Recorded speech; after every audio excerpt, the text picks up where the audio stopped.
လူအပြောများနေတဲ့တခါကြည့်ဘတ်1000ပေးရတဲ့ဘေးဒင်ဆရာရဲ့နာမည်ကတော့လင်းညွန့်တာယာဖြစ်ပြီးအသက်ငယ်ငယ်နဲ့ဘေးဒင်လောကမှာအမြင်နေတဲ့သူဆိုရင်လည်းမမှားပါဘူး LGBT တယောက်လည်းဖြစ်ပြီးနိုင်ငံရေးအခြေအနေတွေကြောင့်ထိုင်းကိုရောက်ရှိနေခဲ့တာဟာလည်းတနစ်ကျော်နေပြီပဲဖြစ်ပါတယ်ဒီဆရာကတော့ထိုင်းနိုင်ငံဘန်ကောက်မြို့မှာရှိတဲ့တလကိုဘတ်ငွေ9000ပေးရတဲ့ဟော်ကန်ကြီးကိုတတ်တင်ဖွင့်လှစ်လိုက်ပြီပဲဖြစ်ပါတယ်လင်းညွန့်တာယာဟာပညာရေးအတွက်လူတယောက်ကိုဘတ်ငွေ1000သတ်မှတ်ထားတဲ့အတွက်လူပြောစရာများနေခဲ့ပါတယ်အခြေခံလုံသမားတွေအနေနဲ့တခါမေးဘတ်1000ဆိုတာဟာလုံးဝမဖြစ်နိုင်တဲ့ပမာဏကြီးတစ်ခုကိုဖြစ်နေခဲ့ပါတယ်ချမ်းသာတဲ့လူတန်းစားတွေအတွက်တော့မပြောပြနိုင်လောက်တဲ့ပမာဏဖြစ်ပေမဲ့အခြေခံလူတန်းစားတွေအတွက်တော့တလစာဝင်ငွေဖြစ်နေခဲ့ပါတယ်သို့တော်ဆရာကချိုးတက်နေတဲ့နိုင်ငံရေးသမားများစီတီယာသမားများနဲ့အခြေခံလူတန်းစားတွေအတွက်အတက်နိုင်ဆုံးရှော့ဆေးရှိကြောင်းလည်းပြောထားပါသေးတယ်ဒီသတင်းဟာဆိုရင်ထိုင်းရောက်မြန်မာအလုံးလောက်ကန်နေတဲ့အခြေခံလူတန်းစားတွေကြောင့်မှာတော့ရန်ကုန်မှာနာမည်ကြီးပြီးလူပြောများစရာဖြစ်နေခဲ့ပါတယ်တက်နိုင်တဲ့သူတွေနဲ့မတက်နိုင်တဲ့သူတွေကြားထဲမှာအငိမ့်ခုန်ဖြစ်ပွားစရာတွေလည်းရှိနေခဲ့ပါတယ်။တချို့သောသူတွေက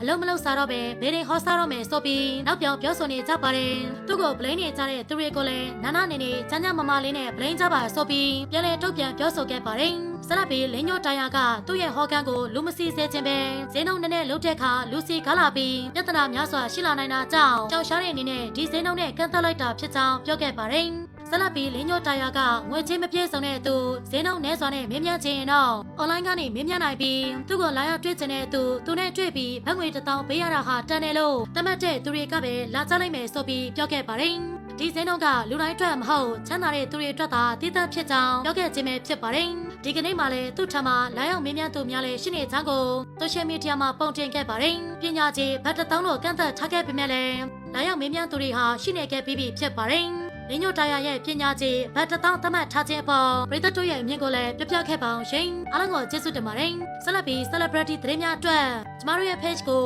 like and follow လေးလုပ်ခဲ့ကြပါအောင်နော်နေ့ရက်တိုင်းအတွက်ပျော်ရွှင်ပါစေစကားတခွန်းကြောင့်ဒန်ဆာဖြစ်ခဲ့တဲ့ Double T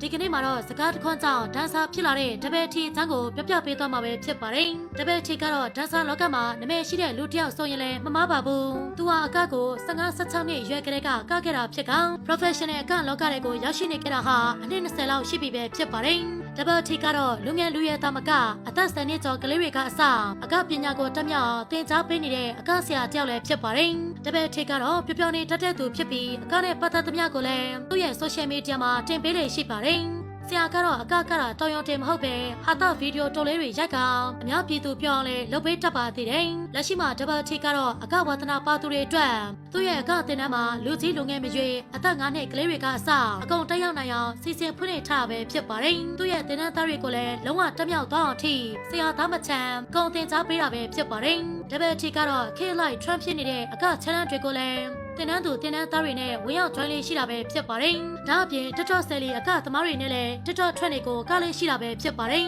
။ Double T ကတော့အကလောကတွေကိုမဝင်ရောက်ခင်တုန်းကတပားသူကတာကိုနှောင်ပြောင်ခဲ့ဖို့သူတူပဲဖြစ်ပါတယ်။သူကတငယ်ချင်းဖြစ်သူကနေတာကိုထိုင်ကြည့်ရင်နှောင်ပြောင်ခဲ့တာပဲဖြစ်ပါတယ်။အဲဒီသူ့ရဲ့နှောင်ပြောင်မှုကြောင့်တစ်ဖက်လူကမင်းရောကတက်လာလို့ဆိုတဲ့စကားတစ်ခွန်းကြောင့်အကလောကတွေကိုရောက်ရှိလာခဲ့တာပဲဖြစ်ပါတယ်။သူကအခုလိုမျိုးပြောလာတဲ့အတွက်အကပညာကိုရအောင်လေ့ကျင့်မယ်ဆိုပြီးရောက်လာခဲ့တာဟာ20ရှိပြီမို့အခုဆရာတယောက်ဖြစ်တောင်ရောက်ရှိနေခဲ့ပြီဖြစ်ပါတယ်။သူ့အတွက်အကရတာဟာပြင်ပန်းခဲ့ပေမဲ့လည်းအခန်းချင်းစိတ်တွေကြောင့်ပဲပိုပြီးလေ့ကျင့်ခဲ့ကောင်တငယ်ချင်းဖြစ်သူနဲ့လည်းဘက်ထရီပါပြန်ကခဲ့တာပဲဖြစ်ပါတယ်။ဒါ့အပြင်သူဟာမြန်မာစကော့talent တွေနဲ့ဝင်ရောက်ရှင်ပြိုင်ခဲ့ဖို့သူပဲဖြစ်ပါတယ်။အခုတော့သူ့ရဲ့စူးစမ်းမှုတွေကြောင့်ပဲအကလောကမှာနေရာတစ်ခုရရှိနေပြီပဲဖြစ်ပါတယ်။ underground တွေမှာကရင်တင်နာသားတွေကိုတင်ပေးရင်းနဲ့ပရိသတ်တွေကိုပျော်ရွှင်အောင်လုပ်ပေးရင်းနဲ့ဘဝကိုဖြတ်သန်းနေခဲ့တာပဲဖြစ်ပါတယ်။တစ်ဖက်လူရဲ့စကားကြောင့်မခံချင်စိတ်နဲ့စူးစမ်းခဲ့တဲ့ Double T ပေါ်ပရိသတ်တို့ရဲ့အမြင်ကိုလည်းပြပြခဲ့ပါအောင်ရှင်။အားလုံးကိုကျေးဇူးတင်ပါတယ်။ဆက်လက်ပြီး celebrity သတင်းများအတွက်ကျမတို့ရဲ့ page ကို